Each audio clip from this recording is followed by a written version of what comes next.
Olá, saudações, salute a tutti, sejam bem-vindas, sejam bem-vindos, sou Leonardo Magalhães e você está no canal dedicado à literatura e religião, história das religiões mundiais, sociologia da religião, dicas de leitura sobre esse tema de fé e espiritualidade. Nós estamos então no mês da Bíblia, tem um vídeo anterior aí que eu falei sobre as várias Bíblias que eu tenho aqui, comparando Bíblias na nova linguagem, NVI, as Almeidas, a católica, e voltou a falar da CNBB, né? A Bíblia da CNBB e da Ave Maria. Então, a Ave Maria ainda vai ficar aí esperando, porque a da CNBB já está aqui em mãos. E eu vou comparar, então, neste vídeo, as católicas, né? Então, hoje, só falar das Bíblias católicas e o que é que tem cada uma, né? Então, as Bíblias que você pode usar mais à mão, aquelas Bíblias que você tem, né? Uma questão mais litúrgica, então você vai, a CNBB, por exemplo, tem essa característica litúrgica, né? E a qual Bíblia que eu levo na missa? Então, qual a Bíblia, pelo menos, você vai levar a Bíblia de estudo? Né? Então, a Bíblia de estudo é bom, mas ficar em casa para você manusear com os detalhes, uma questão mais histórica, igual eu falei, a Bíblia de Jerusalém, que tem essa questão histórica, né? Então, esse vídeo aqui é para completar aquele vídeo lá, tá? Vai ficar destacado aí, um vídeo em que eu falei das várias Bíblias, né? Então, eu falei da NVI, das Almeidas, da Católica. Agora, eu vou falar só das católicas, né? Com exceção da Ave Maria, que vai ficar faltando, e aí depois eu faço a comparação da Ave Maria com a CNBB ou outra que eu consegui meio termo, né? São católicas, né? Então, vamos lá. A primeira católica, né, que tem em mãos aqui é essa, primeira católica da Vozes, e ela, igual eu falei no outro vídeo, ela é muito prática, porque é muito, né, muito sucinta, tem essa parte histórica, tem as referências e tal. A referência não fica de lado, mas fica em cima ou embaixo. E ela é prática porque você passa um zip, né? Passa um zíper aqui, um zíper, e você pode levar tranquilamente quando você for, né? É uma Bíblia prática, ela é prática, ela é resumida, né? Não estraga fácil, porque ela tem essa capa, né? Então, é uma primeira Bíblia assim, que eu peguei mesmo e, pessoal, essa aqui é simples, pode levar para o serviço, pode andar no ônibus, né? É uma Bíblia muito fácil de manusear, porque ela é a praticidade, né? E é muito simples em termos, sim. Agora, a tradução dela é muito semelhante à da pastoral, que é a próxima que eu vou mostrar aqui, que a pastoral também é muito acessível, né? Então, a pessoa não conhece a Bíblia, você quer passar evangelizar, vamos fazer um trabalho de evangelização, vai levar a Bíblia, você pode levar essa aqui da Voz, da família, ou você pode levar a pastoral, né? Então, ressaltando sempre a importância de ter um estudo da Bíblia, né? Que é uma coisa que, por exemplo, a gente vê os protestantes dando muita ênfase, né, ao estudo da Bíblia, e é uma coisa que eu percebo assim que no meio católico o pessoal deixa a desejar, né? Então, é claro que no catolicismo não é centrado na Bíblia. A gente sabe muito bem que os três pilares da fé católica, né? A importância do magistério, da tradição e das escrituras, né? Então, mas eu acho importante, até porque na liturgia tem escritura, né? Ah, mas os católicos não lêem a Bíblia. Na liturgia já tem a Bíblia, né? Eu falo de estudo sistemático da Bíblia, que aí já tem as teologias sistemáticas, que já vieram do meio protestante, né? Realmente as teologias, eu estou lendo teologia sistemática anglicana, comparando com a luterana, e realmente há essa preocupação da teologia sistemática no meio protestante. Mas por quê? Porque o protestante só tem a Bíblia. O protestante não tem o magistério, não tem a tradição, então eles têm que olhar só para a Bíblia, né? Essa é a diferença. Muito bem, mas então a praticidade ressalta-se nessa tradução aqui da Bíblia Sagrada. Também tem as rezas e orações, né? Então ela é bem prática por isso, pelas orações da família, todas as orações estão aqui, todas as preces, o credo, né? Então, alguns versos principais que você precisa, né? Então assim, ele é bem prático. O que mais que tem aqui? Então é isso, né? É isso, é básico, né? É básico pela praticidade e porque vai ter as rezas e tal. Mas não vai ter, por exemplo, as leituras litúrgicas, que aí a CNBB vai ter isso, né? Muito bem, então vamos aqui para a pastoral. A pastoral também é muito prática. Essa capa aqui é dura, né? Tem os mapinhas que eu falei, né? Bíblia que se preze, tem os mapinhas e tal, né? Viagem de Paulo e tal. Então, a Bíblia pastoral, ela é prática e ela também, só que ela tem poucas referências. Assim, né? Ela tem a parte histórica, algumas referências, algumas explicações, mas não tem tanta referência igual ali a Vozes e a da CNBB, que vai ser a próxima. Agora, a pastoral é bem prática de carregar, e a linguagem é bem acessível, né? Então, assim, comparando, bem acessível. E você tem essas versões também, só salmos, né? Então, coisinhas de bolso. Você quer ler do Dom, você quer, né? Você está ali, né? Esperando o dentista e tal. Tem os salmos aqui. Tem essa versão dos Salmos e o Novo Testamento, também bem prática, né? Pequenininho e tal. E tem essa versão que é só o Novo Testamento, né? Então, né? Ou seja, Ó, tá em mãos, né? Tá em mãos, bem prático, aqui só o Novo Testamento, aqui os Salmos e aqui os dois, Salmo e Novo Testamento, né? Então, não tem a Bíblia toda. Importantíssimo porque vai ter nas leituras litúrgicas, vai ter os Salmos, né? E vai ter ali a leitura do Novo Testamento, né? Novo Testamento e os Evangelhos, né? Então, tá aqui em mãos. E por isso a importância da pastoral. A pastoral, ela é uma linguagem muito acessível, tem explicação de várias coisas históricas, mas obviamente não vai ter a profundidade de estudo, né? Vai falar, obviamente, da importância, contexto de época e tal, mas não vai aprofundar, e que aí é a Bíblia de estudo. Por isso que eu falei que ela é o meio termo, entendeu? Ela é o meio termo, ela não vai ser uma Bíblia simples, que não vai ter nada, né? Tem algumas Bíblias ali que tem explicação de nada, pessoas, né? A Bíblia caiu pronta, não, tem toda a explicação histórica, como é que a Bíblia formou-se. No outro vídeo eu falo disso aí, tem outros vídeos aqui no canal falando das pesquisas arqueológicas sobre a Bíblia, manuscrito do Mar Morto, etc, tá bom? Muito bem, aí a pastoral é esse meio termo entre essas Bíblias mais simples e as de estudo, né? Que você não vai andar com de estudo, né? Então a pastoral é super recomendada, pena que não tem um zíper aqui, né? Muito bem, aí tem aqui outra muito boa, que é a da CNBB, capa forte também, assim, né? Então, né? E tem todas as marcações, tem aqui, ó, né, para marcar, e ela tem a parte litúrgica, as leituras litúrgicas, né? A cada ano, o ano B, o ano, né, o ano A, o ano B e o ano C, tal. Tem as marcações históricas e tem as referências no lateral, né? Tem as referências no lateral, não tem os mapinhas. Vai ficar vai ficar te devendo um mapinha, não tem, mas essa parte aí das referências é muito boa, nas laterais. Tem também as explicações históricas, né? E os mapas de época, as diferenças do reino de Judá, Israel, etc. Então, tem várias coisas assim, históricas, que se você tem alguma dúvida, aí você vai lá nas de estudo, né? Então, eu acho que você pode usar as duas juntas, né? Então, você pode usar a pastoral, a CNBB, essa aqui é bem mais simples, a linguagem é mais simples, essa aqui mais trabalhada, vai ter a questão das datas litúrgicas e aquela de zíper, né, a da voz, você tem as orações. Então, se você combinar da voz e a litúrgica, você vai ter ali, né, a liturgia do dia disponível, né? A liturgia do dia vai estar disponível aí a liturgia diária. Então vamos lá, voltando. Então a gente falou então das Bíblias mais práticas, né? Você pode carregar e tal. E agora vamos falar então de duas Bíblias de estudo que eu já falei no vídeo anterior, mas ressaltando a importância. Então se você tem a da voz, tem a pastoral, agora a gente vai então para as duas de estudo, que são a de Jerusalém e a do peregrino. Ok? Então qual a importância? A questão histórica e a questão do texto, né? A questão das traduções. Então, a Jerusalém vai falar muito da questão histórica, né, das leituras, várias correntes, a javista, eloísta, deuteronomista, né, tal, etc., sacerdotal, que é uma das formas de ler a Bíblia, né, a composição da Torá, a composição da Tanar, e os textos maçoréticos. Então, é questão mais, até arqueológica ainda, né, então tem a questão dos, né, os mapinhas e tal. A Jerusalém é uma equipe francesa de Jerusalém, então por isso é chamada Jerusalém, mas a tradução é francesa. Aí tem o apuro também da tradução, mas a questão histórica dos textos, e lembrando que tem muitos textos que foram descobertos aí ao longo do século XX, né? Tanto de apócrifos, né, o gnósticos, então vários textos. O texto de Isaías foi encontrado quase completo, né? Textos de Daniel, etc.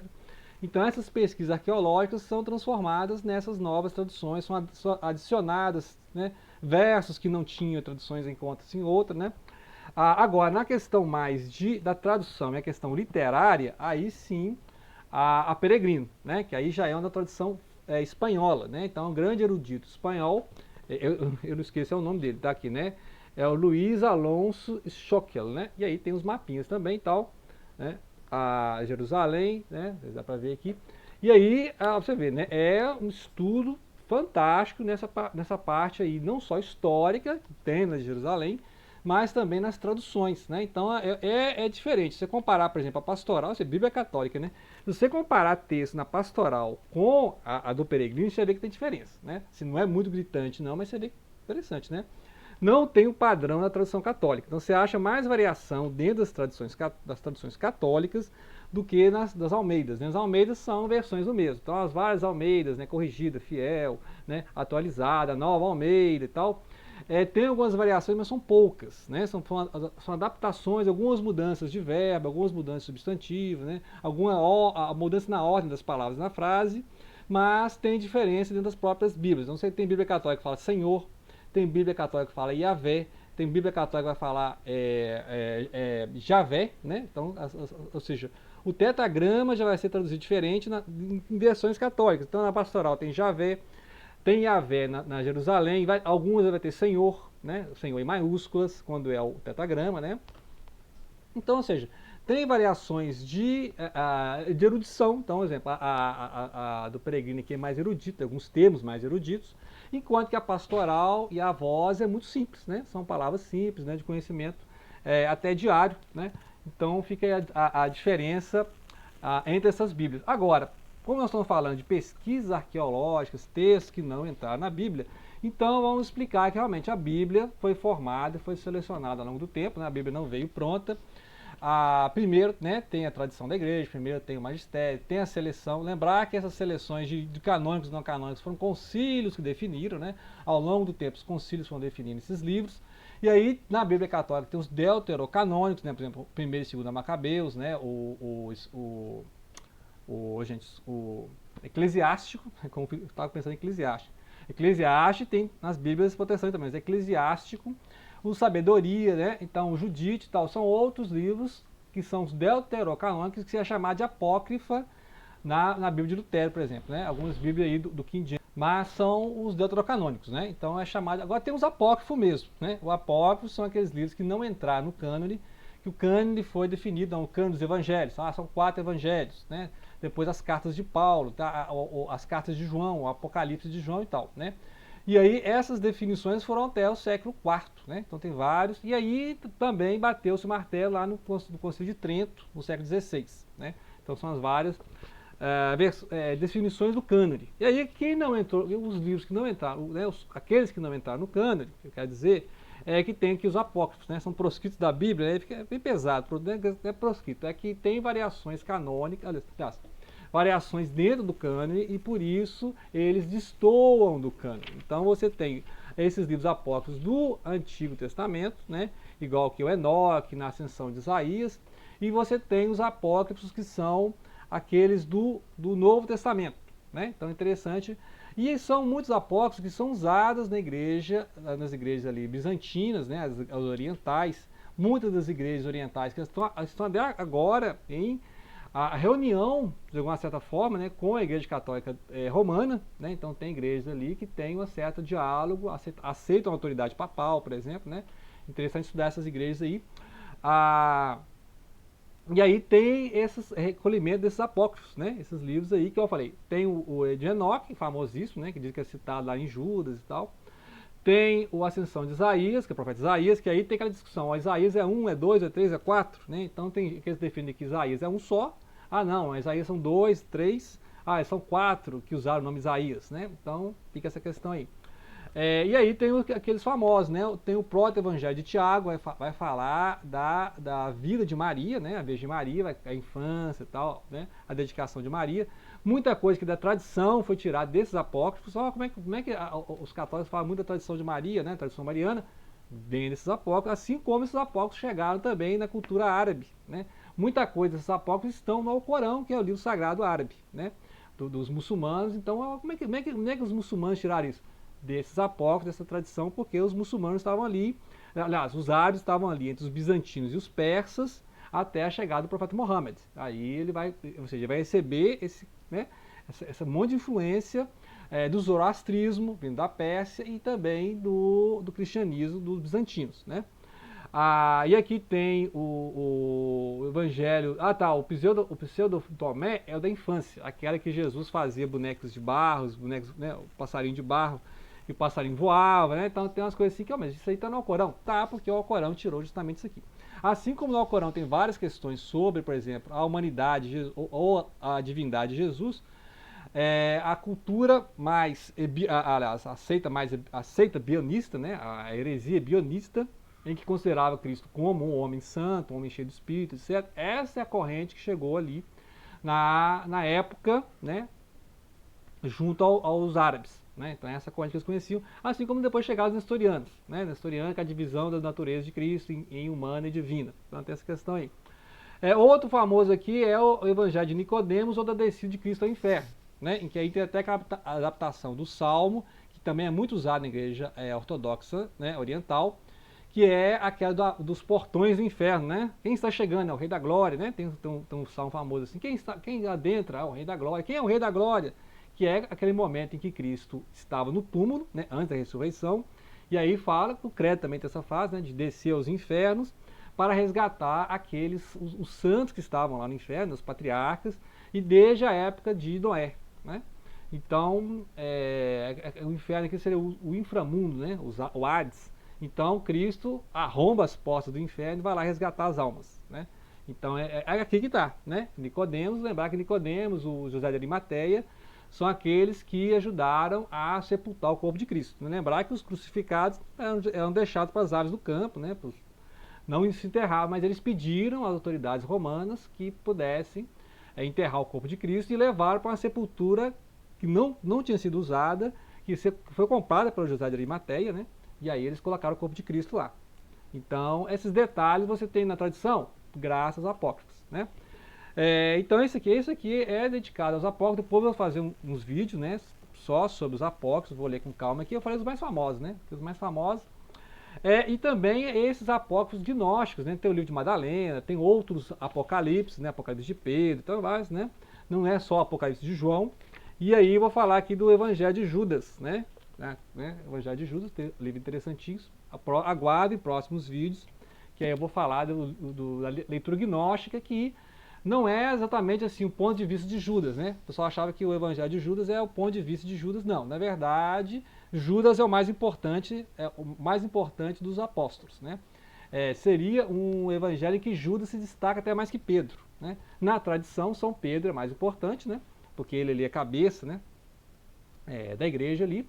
Mas aqui nestes apócrifos, o Judas é que é o grande, né? E você, mas ele é o traidor? Judas é o traidor. Então, por isso ficou abafado isso aqui, porque o Judas é o traidor. Mas por que ele traiu? Então, é a grande, né? A grande questão do cristianismo, por que Judas traiu? Tem vários contos, né, do Jorge Luis Borges, que fala disso aí, a traição de Judas, né? Vários romances. Amos Oz tem um livro chamado Judas, que fala disso. Por que Judas traiu Cristo, né? Mas ele era o mais dedicado dos discípulos, né? Mas se Pedro negou Cristo 3 vezes, né? Então você imagina a tensão que era na época, né? E aí Pedro, né? Lá no João a gente vê Pedro pedindo, né, perdão por essa falta. E aí Jesus pergunta ele 3 vezes, né? Aí Pedro responde e aí está perdoado. Aí Judas não, né? Judas não se arrependeu e aí a morte trágica de Judas, todo mundo conhece, né? Realmente um dos personagens mais trágicos da Bíblia é o Judas, né? Aquele que traiu Cristo, né? Então fica aí a dica, né? Aproveitar o mês da Bíblia para ler a Bíblia, né, gente? É importante ler a Bíblia para tirar suas conclusões, né? E para debater e estar bem informado sobre, né, as várias interpretações. Por isso eu acho importante ressaltar a leitura da Bíblia e também dos apócrifos, pelo mesmo motivo, para ficar bem informado e saber debater esses assuntos, né? De fé, religiosidade e nos ajudar a crescer espiritualmente, ok? Então é isso aí. Grato pela atenção e não deixem de compartilhar.